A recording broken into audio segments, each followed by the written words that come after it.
And now explain the part of letting go, and I want to see if you can share with us why is it parting the clouds, the name for the movement. Parting clouds. The movement here, when we start with one hand, you reach up to the sky and you move one cloud off to the side.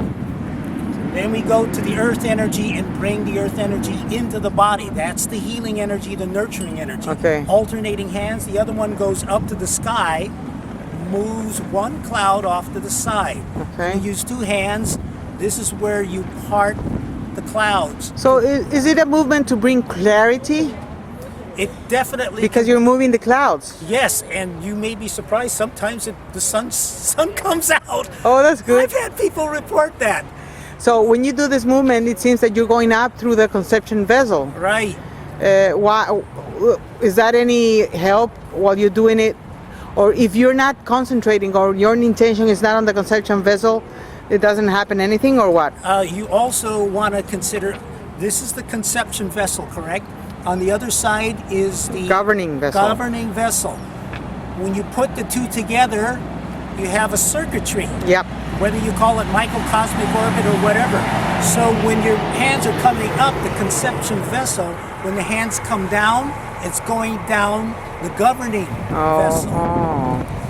Up the conception or CV, down GV. Okay? If not just the conception vessel, the yin meridians, the yin aspect of being, and then the yang aspect of being. It's going down the back side of your body and then the front part of your body. One last question. Yes. Why do you have to bend your knees in that way? You always bend your knees. I always bend the knees. I would encourage bending the knees to bring a sense of consciousness to the lower half of the body, where a lot of people, I'll do what a lot of people will tend to interpret the exercise without bending the knees. Okay. They'll just use the upper body. You want to consciously be aware of inviting the lower half of your body to the party. So this simple movement is helpful for what? It's helpful for stress-related diseases. Now that covers a lot. It covers almost everything. That's right, and this is why this is one of the main exercises that I would show anybody and everybody, because it covers so much. It covers the basis. It's a very general exercise if you do it correctly, not just physically, but mentally. Your mind. So what are you doing with your mind while you're doing the physical exercise? My mind is focusing on several things. I'm focusing on energy channels, but I'm also focusing on the result that I'm trying to achieve. What's the result you're trying to achieve? Well, most people are stressed out. I'm trying to be less stressed. Okay. Most people are stressed out from being in a hurry. Most people, when you're in a hurry, it stirs up the mind, and the mind is restless. It's as if you had autumn leaves in your brain, and the chi in your body is like wind, and it stirs up the autumn leaves, and you're not settled. So for people who don't know about the meridians, what can they concentrate on when they're doing this exercise?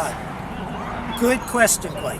What? The good question is, you see, you don't need to focus on the technicality of meridians. You focus on the sensation. When you get a good sensation, that's the goal. Okay. When you lose the good sensation, that's also when you should stop, as for a beginner. And the final question. Yes. How do you do the breathing while you move? Very good question, Goy. As I'm coming up, whenever the body goes up, generally speaking, you inhale. Whenever the body goes down, you exhale. Okay. Now this is physically sound, because you see when my body is tucked like this or in this position, it squeezes the air out of the lungs. Okay. When I come up like this, it gives the lungs room to expand. Okay. And so you expand with body, mind, spirit. Okay. Not just the body. And that's where you're going to start to get the results much quicker. If you just do the body, that's good.